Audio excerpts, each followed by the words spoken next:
Hey, Crafty Babes, Andrea here. So good to see you. I am really excited to talk a little bit about personal memory keeping this month. This is exclusive content for February. This is our exclusive video for Crafty Babe crew members only, so this does not get shared outside of our little group here. But our friend Veronica asked a really important question, actually several questions that I wanted to address in just a more personal way and not just like words on a keyboard. So I have made some notes because I had some thoughts about it. But let me get back to them. Oh goodness. There we go. So she asked three questions. One is the different kinds of memory keeping that I'm doing, personal and family. And then she asked about personal photos, and there's an interesting thing I want to talk about with that. And then also remembering to take photos. And we're going to talk about all of those things. So first, I want to talk about the things that I'm going to be working on this year.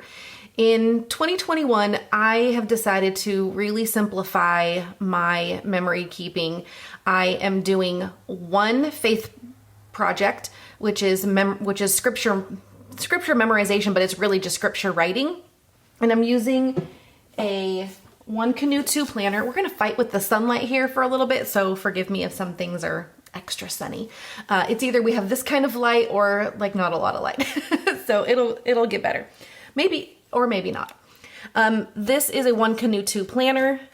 It has a section for every day, and I'm just writing scriptures inside of this. Any faith-related product that comes out, any faith-related project, it's gonna go in here. I'm not gonna do mini books. I'm not gonna do traveler's notebooks. I just need to simplify. I ended up with so many different projects. I couldn't keep up with everything, even when I said no to certain projects. So basically, everything has to fit inside of the container of memory keeping that I've decided. And for family and for personal, I am doing Heidi Swap storyline chapter notebooks. There are a lot of different inserts with different formats. And so I've chosen to just kind of roll with this size and not necessarily a format specifically. I mean, I kind of have, but we're going to go through that. So I haven't redone any of my covers. I still just have them with labels on them so that I can make some covers later. This is for family. So what I'm going to do is one photo, right, on the left or on the right, but most likely on the left. And then pictures with cards and embellishments and stuff on the right-hand side. All in some sort of grid. I might do a layout, more of a layout type structure. But for now, it's just going to be, so I just have like one large photo that I'm going to do for week number 2. And I have some photos ready to go. I have my week number ready to go. And I'll just do that when I get around to that. But this is a grid. So this comes in a pack that I believe is for journalers. Each 3-pack has 3 different covers. And this particular one comes with, I think, a plane, a grid, and a dot. And then there are some other ones that are for planners. And these, oh wait, not this one. Sorry, this is one of the plain ones. So this just has blank paper in it. And then what I've done is, this is for personal. So then I've done my just regular, whatever layouts that I want to do in them. So this is personal memory keeping. This is, you know, selfies, photos of my outfits. Like this one right here. This is just cards that were pretty from Kelly Bang's set. I didn't put any pictures. There's no journaling, nothing. And then I have my 10 on 10 layout here. So 10 on 10 was originally called 12 on 12, but Shannon Domkowski, she actually revamped it this year and suggested that we do a 10 on 10. because it fits well. 12 photos didn't fit well for whatever, you know, formats she came up with. So my 10 on 10 is gonna go in here. If I were to do a week in the life or a day in the life, it's gonna go in here. I'm not gonna have separate albums for things. I already have enough like ongoing separate albums for example, Marshall's homeschool album is a Citrus Twist Life Crafted album.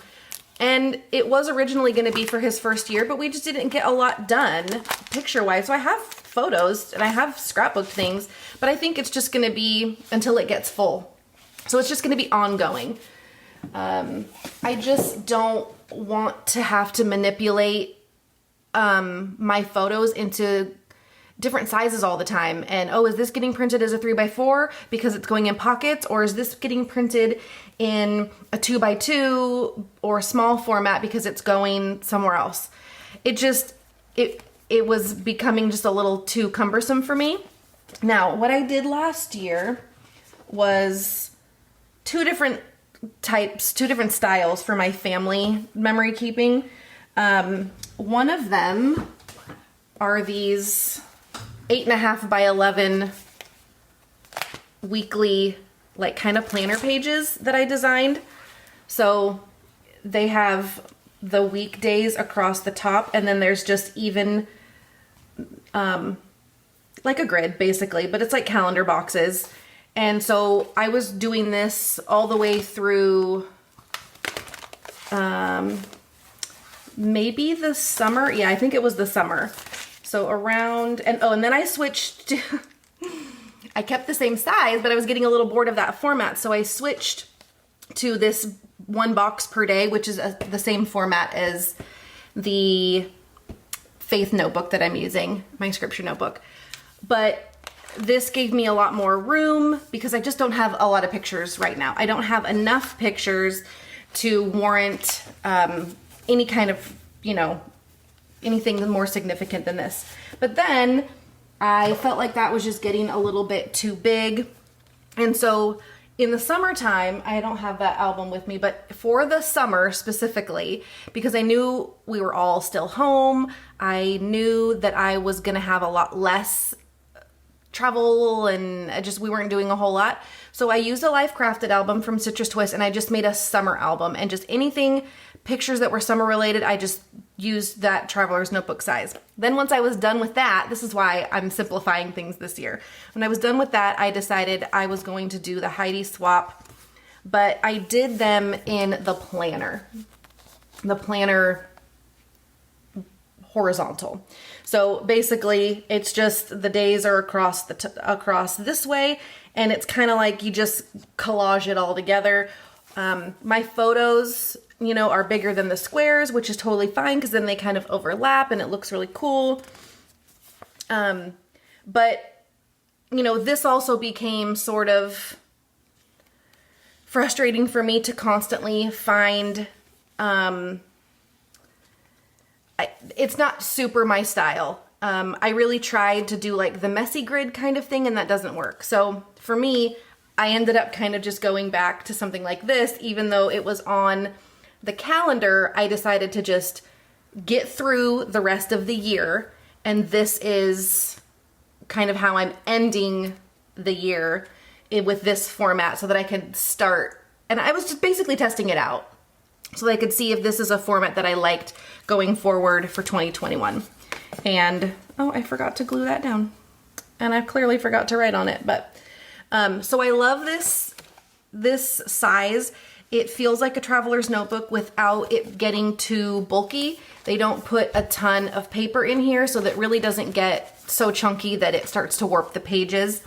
I really love it. I really love this size. So I am gonna finish the year. Obviously, I'm gonna stop at the end of November because all of December is in my December daily, which was the same size. And I'll be doing a flip through for my YouTube channel on that sometime soon. I know probably everybody's sick of Christmas at this point, but I just never got around to doing that. So the other format that I did last year, so this is the size that's basically started Unpocket Pages. This is a fringe notebook. I get them at Marshall's or TJ Maxx, and they're just, it's just a notebook. Like there's nothing special about the paper or anything. It's actually quite thin, but it's just a notebook with lines in it. But what's great is that it fits, let me show you, it fits pocket cards perfectly with extra room. So that's kind of how I started doing more notebook stuff, and it felt really good, really natural. Like this one, you have, you know, basically a 6x8, but then you have room for like washi or titles or something like that. So I am not opposed to going back to this size and doing, you know, flipping back and forth between the fringe notebook size, because I still have some, and the Heidi swap.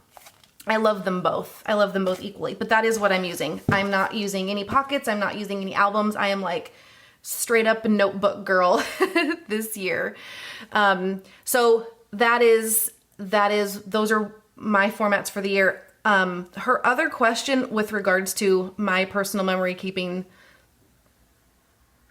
formats is if I make copies for my kids, and the answer is no. These are my albums for me. And especially our family album is, you know, all of our family albums include all of us, and they're not going to go with any child. They don't have their own books even, really. I mean, Gibson basically has his own book from years 1 through 6 because he was the only kid, but it doesn't mean that those are his, because they include things that we all did together. So I've never made them books specifically. I have made themed books about them. Like I did start a school album for Gibson, didn't finish it. I did start a football season album for him, didn't finish it. And this is just why I've learned that I want to take part in a lot of projects, but I know in the last few years that I just can't take it all on, and I don't want to. So I don't want to be a starter. I want to be a finisher, and that's something that's really important to me. So I know now that if I say yes to a project, I have to finish it. And when I have ongoing projects like a family album or a personal album, there's no time limit to it. So I can just add things whenever I want, and I don't have the pressure of feeling like I have to finish something. So I hope that's helpful. Her second question is regarding personal memory keeping in general. And basically what I would suggest is starting with something that's not too deep. You know, starting with something simple like what you ate for lunch, or, you know, a blooming tree that you saw when you were on your walk, or, you know, picture of your pet or something. Because those are things that maybe you don't need to journal a whole lot about. You aren't super critical about the topic. It's just, you're not emotionally invested. It's just like, hey, here's what I had for lunch. And it can be a fun way to kind of get into personal documenting. And it might sound trivial, but it's your story and it's your perspective. And getting yourself into the mindset that your lens and how you see the world is worth documenting.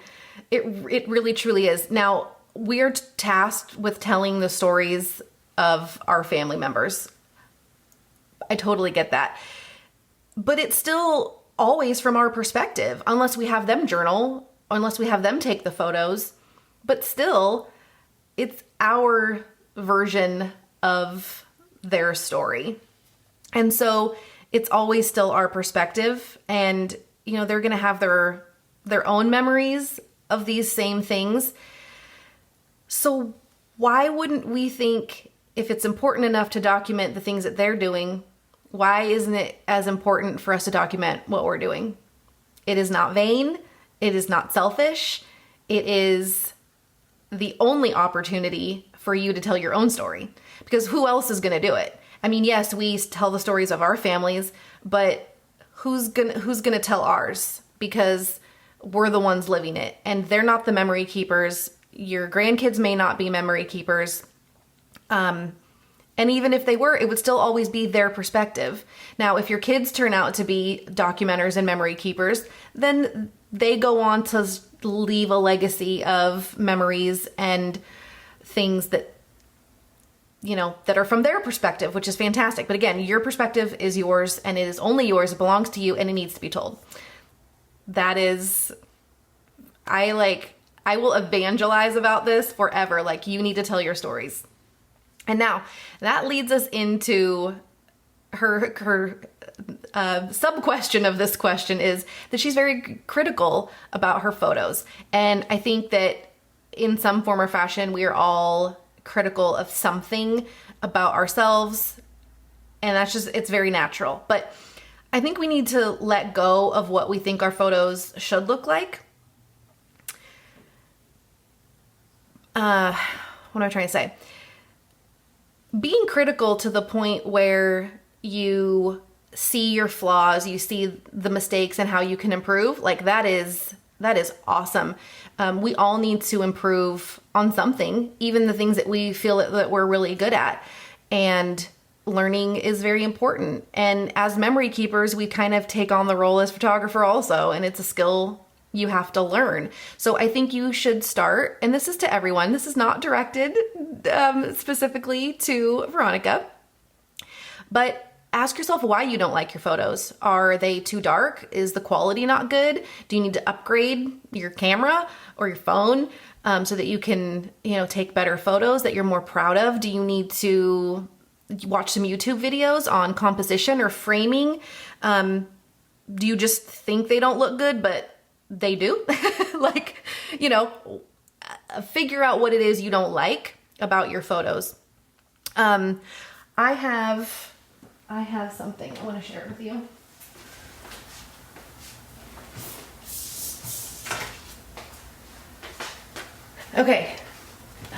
Okay, so speaking of photos that we may not like, you definitely have to try, fun angles and things, but being critical to the point where it is crippling you from even utilizing your photos or taking photos, we don't want that. We just don't want that at all. And we could go, down a real bad path with that, along with just not getting anything documented, which is what we want to do. So I have photos that they're the only photos that I have of me in this particular costume.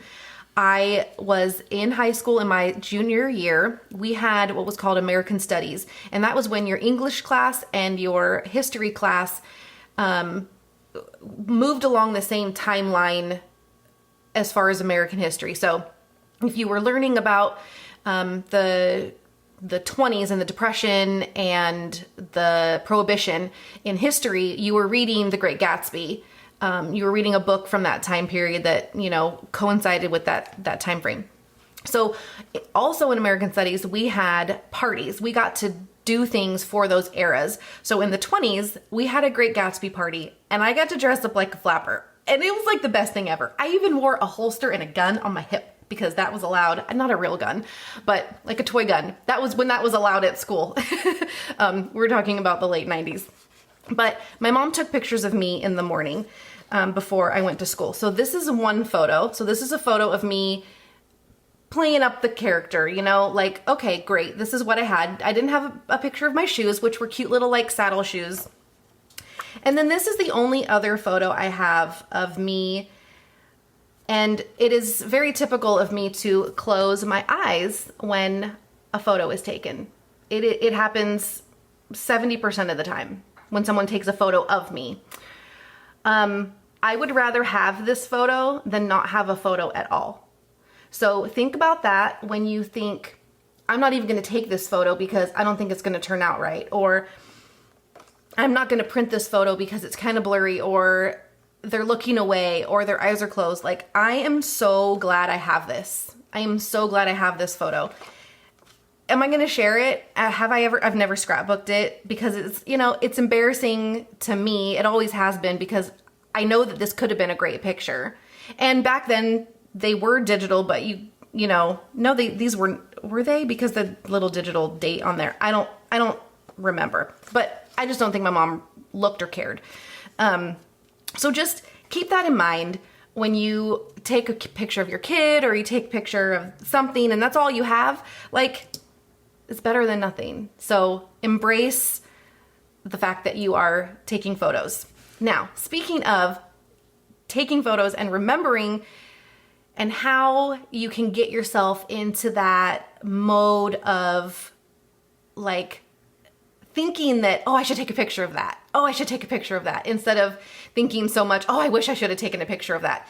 So the thing that helped me when I started taking more photos of everyday life versus just photos of big events, this is sort of 2012, 2011 when Project Life was getting really popular, and the idea was sharing every day, documenting and capturing everyday moments versus just a birthday party or a graduation or a milestone, right? These were everyday little things. I joined and participated in photo challenges, and the very first one that ever came across Instagram back then was Fat Mum Slim. She is an Australian blogger, and she has been doing this photo a day challenge since like 2011. It's been going on this whole entire time.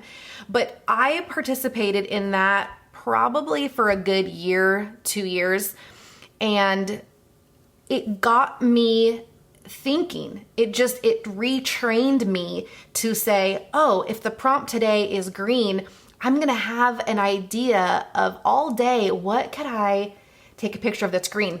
Then you can take 5 pictures of different green things in different angles, and it kind of just gets you practicing.